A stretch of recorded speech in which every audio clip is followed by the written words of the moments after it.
Hello dear student, कैसे हैं सारे लोग। होप सारे लोग बहुत अच्छे होंगे। तो जैसा कि आप लोगों को पता है, हम ऑटोकैड की अपनी ये सीरीज चला रहे हैं। तो ये सीरीज की बोल सकते हैं एक तरह से लास्ट वीडियो होने वाली है, ठीक है। इसके बाद में एक अच्छा सा सरप्राइज आप लोगों का जो है वेट कर रहा है, क्योंकि अभी मैं क्या करने वाला हूँ, जितनी भी हमने ये वीडियोस बनाई हैं उनको कंबाइन करके एक फुल वीडियो आप लोगों के लिए मैं देने वाला हूं। तो आज की वीडियो में हम सीखने वाले हैं, क्योंकि हम 3D के ऊपर बात कर रहे थे, 3D की कमांडें सीख रहे थे। तो आज कुछ और 3D के कुछ और टूल्स हम इसमें सीखेंगे, एंड फाइनल प्रिंटिंग कैसे की जाती है, फाइनल पीडीएफ में कैसे कन्वर्ट किया जाता है अपनी ड्राइंग को, उसके बारे में हम बात करने वाले हैं। तो चलते हैं अपनी कंप्यूटर स्क्रीन पर और देखते हैं इस चीज के बारे में। वीडियो अगर आप लोगों को अच्छी लगे तो वीडियो को एक लाइक कर देना, और चैनल पर नए हो तो चैनल को जरूर सब्सक्राइब जरूर कर लेना। चलते हैं सीधे कंप्यूटर स्क्रीन पर, चलिए।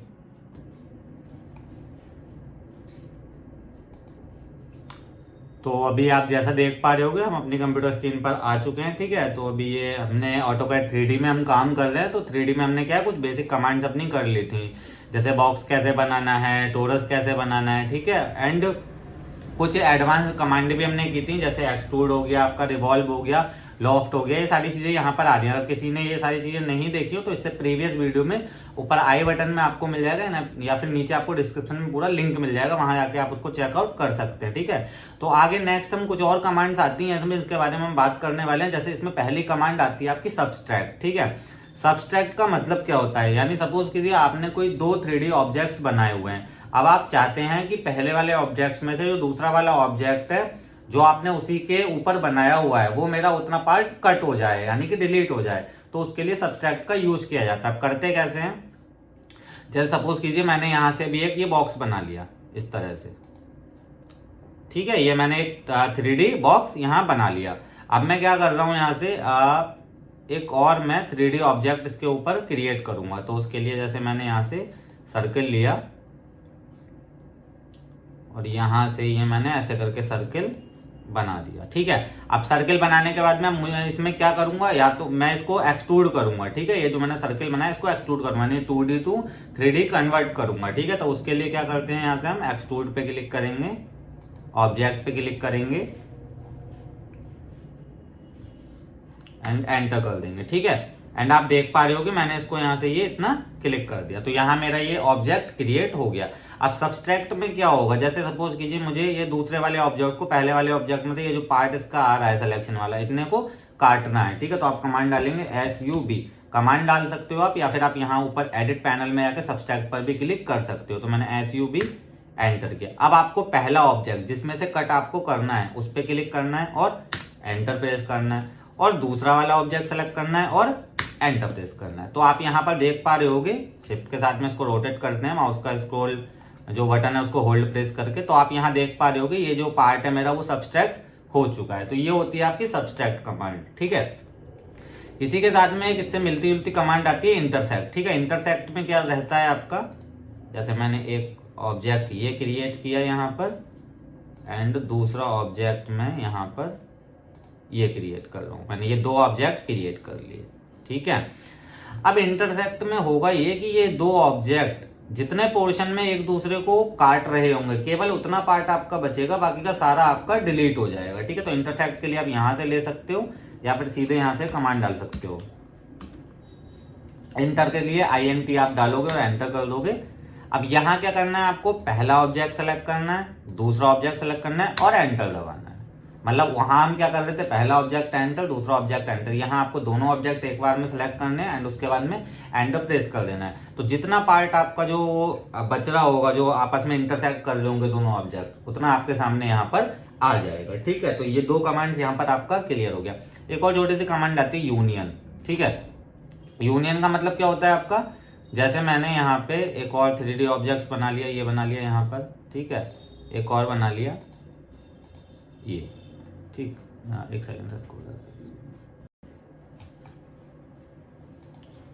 ठीक है। तो जैसे मैं यहाँ बता रहा था, अभी एक और कमांड आती है आपकी, क्या इसमें, यूनियन, ठीक है। यूनियन का मतलब होता है मल्टीपल 3D ऑब्जेक्ट्स का एक ग्रुप क्रिएट आपको करना है, ठीक है। तो उसके लिए आप सीधा इनको सेलेक्ट करो और UNI एंटर कर दो, ठीक है। सॉरी, UN एंटर करना है एंड ऑब्जेक्ट को 1 बाय 1 सेलेक्ट करना है एंड उसके बाद में एंटर कर देना है। तो आप देख रहे होगे मैं इनको सेलेक्ट कर रहा हूँ, तो पूरे के पूरे एक बार में आपके सेलेक्ट हो रहे हैं, ठीक है। तो ये होती है आपकी यूनियन कमांड। चलो, ठीक, अब नेक्स्ट अब हमारी जो कमांड आती है उसका नाम है 3D मूव। ठीक है, 3D मूव का मतलब सिंपल है भाई, आपने कोई 3D ऑब्जेक्ट क्रिएट किया है, यहाँ पे आप इसको मूव करना चाहते हो, तो आप जैसे ही इस ऑब्जेक्ट को सेलेक्ट करते हो तो इसके हैंडल्स आ जाते हैं यहाँ, ये आपको हैंडल दिखाई दे रहे होंगे, ये तीनों डायरेक्शन में होते हैं आपके, एक्स में भी, वाई में भी एंड जेड में भी। तो यही आपका 3D मूव होता है, आप इस हैंडल को पकड़ के आप इसको मूव कर सकते हो। ठीक है, सेम टू सेम आपका कमांड भी इसकी यही रहता है, यहाँ से 3DMO आप एंटर करोगे और ऑब्जेक्ट को सेलेक्ट करोगे और एंटर करोगे तो वही वाला आपका यहाँ पर आ जाएगा। तो इतना लंबा प्रोसेस करने की हमको जरूरत नहीं है, हमको डायरेक्टली एक 3D ऑब्जेक्ट क्रिएट करना है एंड उसके बाद में उसको सेलेक्ट करके उसको आप मूव कर सकते हो। ठीक है, अब आ जाता है आपका 3D रोटेट। हाँ भाई, 3D रोटेट के लिए जो है आपको कमांड लगाना पड़ेगा। 3D रोटेट का मतलब आप इसको रोटेट करना चाहते हो तो उसके लिए। ठीक है, तो यहाँ से वही सेम कमांड है 3DRO, इसकी शॉर्टकट है आपकी 3DRO, 3D रोटेट। एंटर करेंगे, ऑब्जेक्ट को सेलेक्ट करेंगे, एंटर करेंगे। जैसे ही आप एंटर करोगे तो यहाँ आपको दिख रहा होगा ये इसके डायरेक्शंस यहाँ पर शो हो गए हैं, आप इसको कैसे जो है रोटेट करना चाहते हो। ठीक है, तो ऑर्थो मोड आपका अगर ऑन होगा तो वो स्ट्रेट रोटेट होगा आपका बाय 90 डिग्री। ठीक है, अभी मैं फ्री हैंड हो रहा है, देखो यहाँ पर मैं कोई एंगल वैल्यू भी दे देता हूँ तो यहाँ से भी आपका हो जाएगा ऐसे करके, ये देखो, ये इस तरह से जितना भी आपको करना है, जिस भी डायरेक्शन में आप इसको रोटेट कर सकते हो। जो भी एज पकड़ के आप करोगे उसी के अबाउट ये आपका रोटेट यहाँ पे हो जाएगा ऐसे करके। ठीक, तो सिंपल ये आपका 3D रोटेट कमांड होती है, इसका यूज आपका काफी होगा 3D मूव का और 3D रोटेट का, जब भी आप कोई 3D ऑब्जेक्ट यहाँ क्रिएट कर रहे होगे उस टाइम पे। ठीक है, तो यहाँ तक वो समझ में आ गया होगा। ऐसे ही क्या है इसमें नेक्स्ट आ जाता है आपका 3D एरे। ठीक है, अब एरे आपने पढ़ा हुआ है, जो 2D में हम एरे पढ़ते हैं, 3 टाइप का एरे रहता है हमारा, rectangular, polar and path array. ठीक है, बट 3D में यहाँ पे आपके 2 टाइप का एरे यहाँ पे इन्होंने दिए हुए हैं। ठीक है, तो एरे बनाने के लिए वही आपका एक 3D ऑब्जेक्ट क्रिएट करना होगा हमको। ठीक है, उसके बाद में यहाँ से 3D एरे के लिए 3D ऑब्जेक्ट को आप सेलेक्ट करोगे और एंटर करोगे। अब यहाँ से 2 टाइप हमसे पूछता है, आपको रेक्टेंगुलर लगाना है या फिर पोलर लगाना है। ठीक है, पाथ वाला एरे यहाँ पर नहीं है, क्यों? क्योंकि उसके लिए यहाँ पे हम क्या यूज करेंगे, कोई हमको 3D ऑब्जेक्ट का वो लगाना है पैटर्न टाइप में, तो हम उसके लिए फिर स्वीप कमांड का यूज करेंगे। ठीक है, रेक्टेंगुलर पे क्लिक करना। रोज कितनी चाहिए वो नीचे पूछ रहा है, मेरे को 5 रो चाहिए। कॉलम्स कितने चाहिए, कॉलम भी 5 चाहिए भाई। लेवल्स अगर आपको चाहिए यानी कि 3D में भी आपको देना है तो आप यहाँ लेवल्स भी दे सकते हो। ठीक है, डिस्टेंस कितनी चाहिए रोज के बीच में, तो मैं कर देता हूँ यहाँ पे 1000, कॉलम्स के बीच में भी 1000 एंड लेवल्स के बीच में भी 1000। अभी आप कह रहे होगे सर एरे लग चुका है, बट क्या है अभी हमने इसको मेजर नहीं किया था तो वो वहाँ पे कम पड़ा है आपको, मतलब कम लगा है। ठीक है, मैं काम करता हूँ इसको बाय डायमेंशन के अकॉर्डिंग बना के देखते हैं, थोड़ा सा छोटा कर लेते हैं इसको, और छोटा कर लेते हैं। हाँ, इतना ठीक है। ठीक है, और ये यहाँ पे ठीक 3DAR एंटर करेंगे, ऑब्जेक्ट को सेलेक्ट करेंगे, एंटर करेंगे। उसके बाद में रेक्टेंगुलर पे क्लिक करना है आपको। रोज कितनी है आपकी 5 रो एंड कॉलम यहाँ पे आपके 5, लेवल भी मैंने यहाँ पे 5 कर दिए, डिस्टेंस कर दिया मैंने 100 हो गया, यहाँ भी 100 हो गया।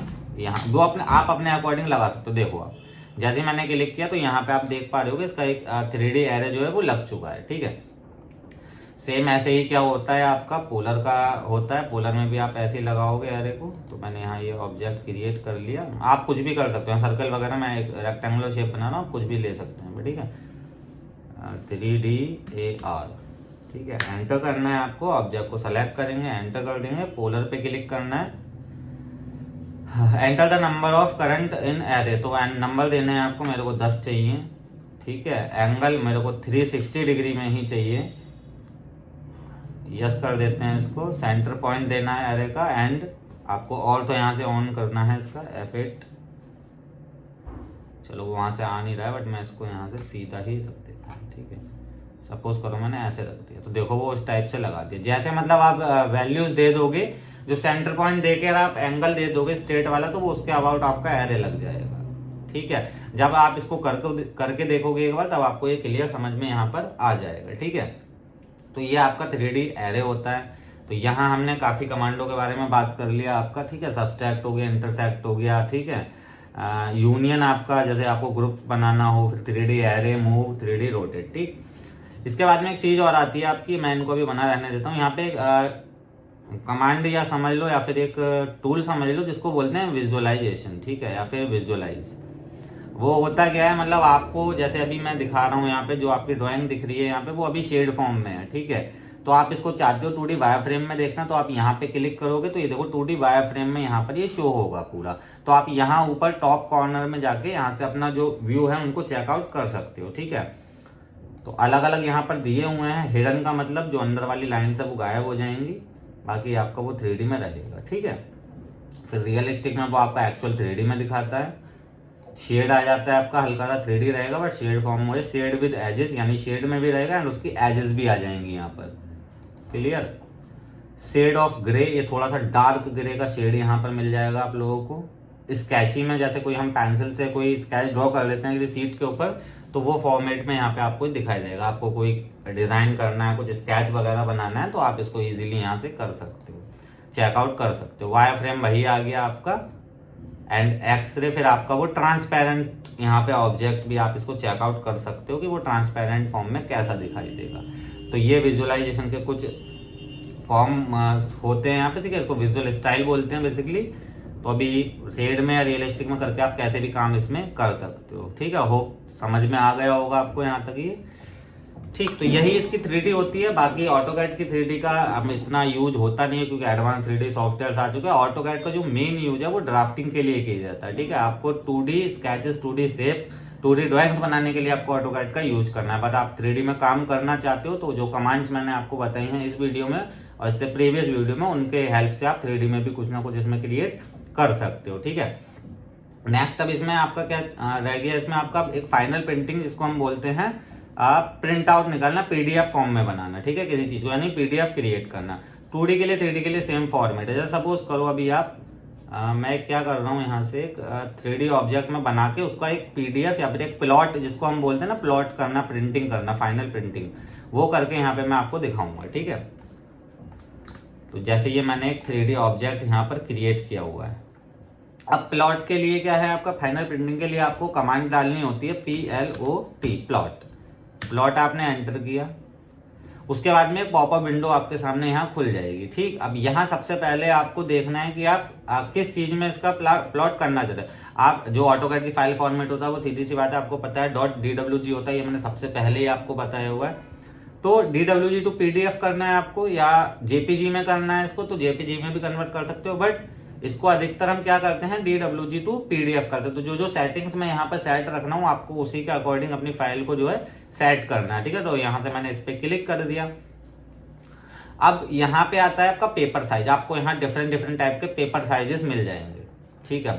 तमाम टाइप के यहाँ पे पेपर साइज आपको अवेलेबल रहते हैं, ठीक।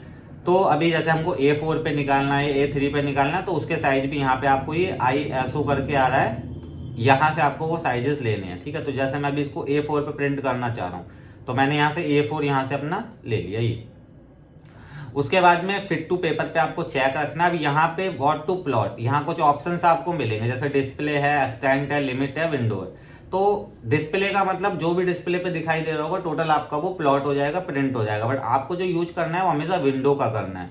विंडो पे क्लिक करना है एंड पर्टिकुलर एरिया के अराउंड आपको एक विंडो क्रिएट कर देनी है, जैसे कि उसी का बस हमारा प्रिंट है। अभी आप देख रहे हो ये थोड़ा सा यहाँ पे प्रीव्यू में शो हो रहा है, नीचे की तरफ आ गया। तो आप इसको क्या कर सकते हो, सेंटर टू प्लॉट कर सकते हो, ठीक है। इतना हो गया। पेपर साइज ले लिया हमने, विंडो दे दिया अपना, सेंटर टू प्लॉट कर लिया, फिट टू पेपर रखा है, PDF में चेंज है। और यहाँ पे ऑप्शन आ रहा है आपको पोर्ट्रेट में रखना है, लैंडस्केप में रखना है, यानी आपको वर्टिकल फॉर्म चाहिए इसका या फिर हॉरिजॉन्टल। तो भाई ये आप पे डिपेंड करेगा, आपने अपनी जो ड्राइंग बनाई है वो किस फॉर्म में बनाई है। अधिकतर वैसे लैंडस्केप में चलती हैं ड्राइंग्स, तो लैंडस्केप मैंने कर दिया। तो यहाँ ये आपका इस तरह से आ जाएगा, ठीक है। अभी यहाँ से इस टाइप से आ रहा है, हमको हॉरिजॉन्टली देखना है इसको, तो उसके लिए थोड़ा सा आपको यहाँ से पेपर का साइज इसका चेंज रखना पड़ेगा। तो ISO में जाते हैं हम यहाँ से 297, देखिए वो पेपर मैंने चेंज किया वहां से, तो वो इस टाइप से आपका हो गया। प्रीव्यू में आप इसका प्रीव्यू चेक कर सकते हो, अप्लाई टू लेआउट क्लिक करके आपको हो गया। तो एक बार हम इसका प्रीव्यू चेक कर लेते हैं, तो वो कुछ इस टाइप से आपका जो डिस्प्ले पे शो, ये 3D में है। 2D में भी आपने कोई ड्राइंग बनाई होगी तो वो भी ऐसे ही आपका प्लॉट होगा, ठीक है। तो अभी हमने इसका प्रीव्यू देख लिया, चलो ठीक है। उसके बाद में अप्लाई टू लेआउट पे क्लिक करेंगे, ओके पे क्लिक करना है आपको। ओके पे क्लिक करने के बाद में जो भी आपकी डायरेक्शन या लोकेशन जहां भी आपको देना है एंड उसका फाइल का नेम आपको दे देना है एंड क्लिक ऑन सेव आपको यहाँ पर कर देना है। तो आपका वो फाइनली प्रिंटिंग यहाँ पर सेव हो जाएगा। मिनिमाइज कर देते हैं इसको, एक बार मैं चेकआउट करा देता हूँ आपको।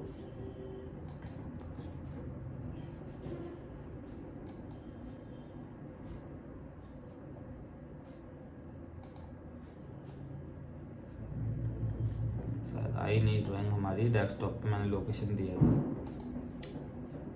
चलो फिलहाल में इस तरह से जो भी जहां भी पीडीएफ आपका जाएगा वहां से आप इसको चेकआउट कर सकते हो, ठीक है। मतलब पूरा जैसे मैंने प्रीव्यू में दिखाया था वैसे ही आपका आएगा, ठीक है।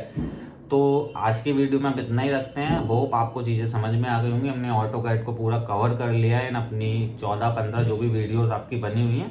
लास्ट में फाइनली आपको पूरा कंप्लीट ऑटोकैड करना है, तो उसके लिए एक वीडियो आने वाली है जो कंबाइन इन्हीं वीडियोस की एक वीडियो मिलेगी आपको। तो आप उसको चेकआउट कर लीजिए। समथिंग आपका 2, 3, 4 या जो भी टाइमिंग उसका हो वो पूरी वॉच आप कीजिए और कंप्लीट ऑटोकैड आप एकदम फ्री में हमारे यहाँ से एकदम सीख सकते हो, ठीक है। तो चलते हैं, मिलते हैं नेक्स्ट वीडियो में। तब तक के लिए बाय बाय, टाटा।